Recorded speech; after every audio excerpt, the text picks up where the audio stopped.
সুপারিশ আমরা জমা দিয়েছি। এই সুপারিশ করাকে কার্যকর করার জন্য আমরা জোর দাবি জানাচ্ছি। আমরা 9% ইনক্রিমেন্ট শ্রমিকদের জন্য যে দাবি যে বাড়ানো হয়েছে 9% ইনক্রিমেন্ট, সেটা বাস্তবায়ন করা হোক সকল কারখানায়। আমরা বলেছি জাতীয় স্থায়ী কমিশন গঠন করে জাতীয় মজুরি নির্ধারণ করতে হবে 30,000 টাকা। আমরা বলেছি আমরা দমন পীড়ন বন্ধ করতে হবে, শ্রমিক ছাঁটাই বন্ধ করতে হবে, বন্ধ কারখানা খুলে দিতে হবে। লাখ লাখ শ্রমিক বেকার রয়েছে, এই শ্রমিকদেরকে পুনরায় কারখানায় কাজের ব্যবস্থা করতে হবে। সংগ্রামী সাথী বন্ধুরা, আমাদের মে দিবসে এটাই ছিল আমাদের 5টা দাবি। আমরা এই দাবিকে রেখে আজকের এই আলোচনা সভা এখানেই শেষ করছি।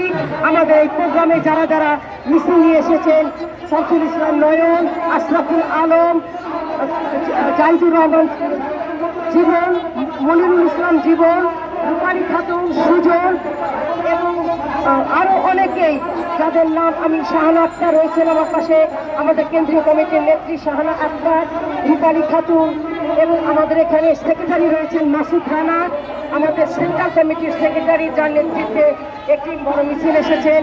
এখানে আরো যারা সংহতি প্রকাশ করেছেন, কৃষক নেতা বদরুল আলম থেকে শুরু করে সুলতান বিশ্বাস এবং অন্যরা, সকলের প্রতি কৃতজ্ঞতা জানাচ্ছি।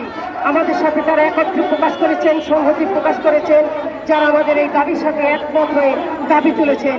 এখানে জাহিদ ইকবাল খান রয়েছেন, কৃষক নেতা, তিনি আমাদের সঙ্গে সকাল থেকে রয়েছেন। আমরা সকলের প্রতি কৃতজ্ঞতা জানাচ্ছি। আমরা সরকারের কাছে আমাদের একটাই দাবি, আমরা একটা কথাই বলতে চাই যে 5 দাবি নিয়ে আমরা এখানে হাজির হয়েছি। এই দাবির বাস্তবায়ন চাই। এক দেশে 2 আইন থাকে না, শ্রম বৈষম্য চলবে না। আমরা বৈষম্যের শিকার শ্রমিকরা, শ্রমিকদের বেতন ভাতা সময় মতো পাওয়া যায় না। আমরা আজকে এই দাবি তুলেছি, এই দাবির বাস্তবায়ন হোক। দুনিয়ার মজদুর এক হোক, মেহনতি মানুষের জয় হোক।